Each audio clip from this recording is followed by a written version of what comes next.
अस्सलाम वालेकुम, मैं हूं सरदार तिब खान और आप देखें GN नाज़रीन। इस वक्त मेरे साथ मौजूद हैं फैसल जवेद साहब मौजूद हैं।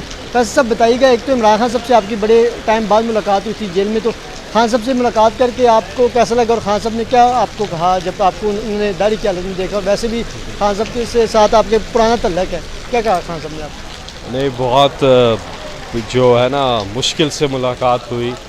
4 दफ़ा डयाला जेल के बाहर आप तो वहाँ थे और जा कर और फिर हाई कोर्ट से मुतअद्दिद ऑर्डर्स लिए और फिर जाकर एक मुलाकात हुई और बहुत खुशी हुई।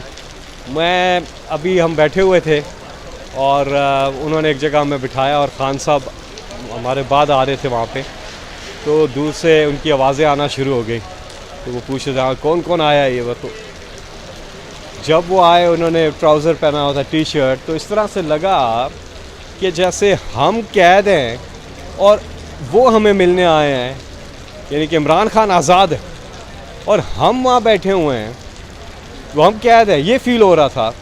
और वो हमें मिलने आए हैं, यानी कि हम उन्हें मिलने जेल गए हैं।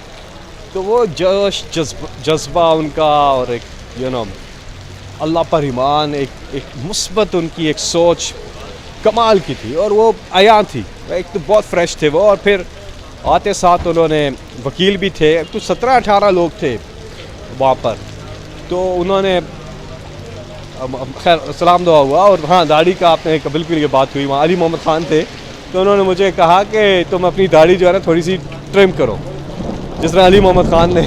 उसके बाद हमने देखा आपने थोड़ा, जी हाँ, फिर मैंने, हाँ, उसके बाद मैंने ट्रिम कर। तो खैर वो उन्होंने इंस्ट्रक्शन दी, पेशावर एहतजाज के हवाले से उन्होंने बात की कि वो करना है। फिर हुआ वो एहतजाज, ज़बरदस्त एहतजाज हुआ कि आज़ाद अदलिया और कैदी नंबर 804 की रिहाई, ये उन्होंने कहा कि थीम्स होंगे।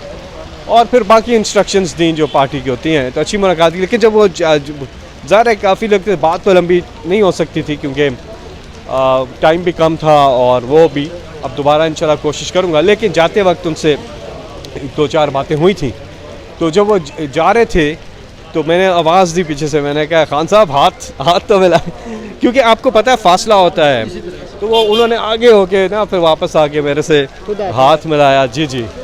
तो मुझे तो G6 हमारा बहुत पुराना एक ऑफिस होता था कवर्ड मार्केट के सामने, मैं वहाँ छोटा होता था काफ़ी उस वक्त।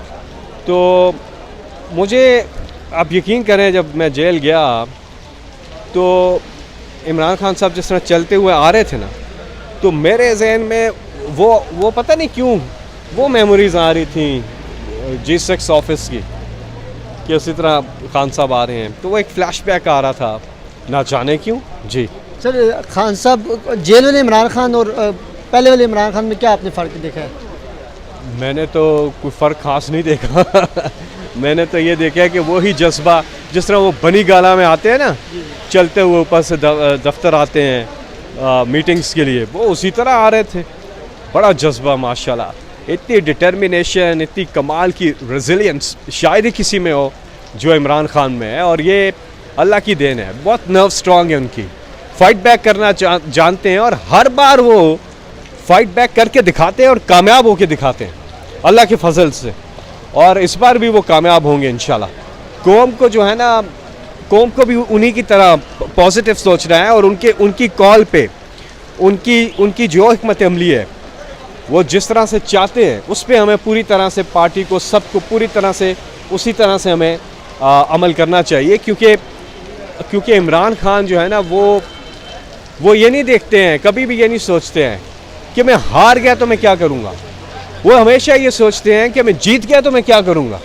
ये उनकी मेंटालिटी होती है, तो हमें भी उसी मेंटालिटी पे चलना चाहिए। आखिरी 2 सवाल मुझे ये बता दीजिए कि कल साइफर की भी समाअत शुरू होने जा रही है, और कभी इम्कान है कि अगर ये केस जीत चला तो ये पहले एक दिन ये भी मुअत्तल हो जाएगा सज़ा। तो क्या लगता है कि अलकादर में या किसी और केस में अगर इमरान खान साहब को सज़ा देकर अंदर रखने की कोशिश की जाएगी तो PTI की कानूनी हिकमत अमली तो वकला ही बता सकते हैं, लेकिन आप सियासी हिकमत अमली बताएं कि जो ग्रैंड अलायंस अपोजिशन के साथ PTI ने मिलकर बनाया है, पेशीन में पहला जलसा हो, तो क्या इस ग्रैंड अलायंस से ये मौजूदा हुकूमत घर चली जाएगी? पहले तो बहुत ज़बरदस्त जलसे हुए हैं, ये पेशीन का और चमन का, हर चमन इमरान खान का, और कमाल का जलसा हुआ, बहुत बड़ा जलसा हुआ। और आगे भी जो जलसे हो रहे हैं वो अवाम का एक मुतालबा है, कैदी नंबर 804 की रिहाई। ये अवाम का मुतालबा है।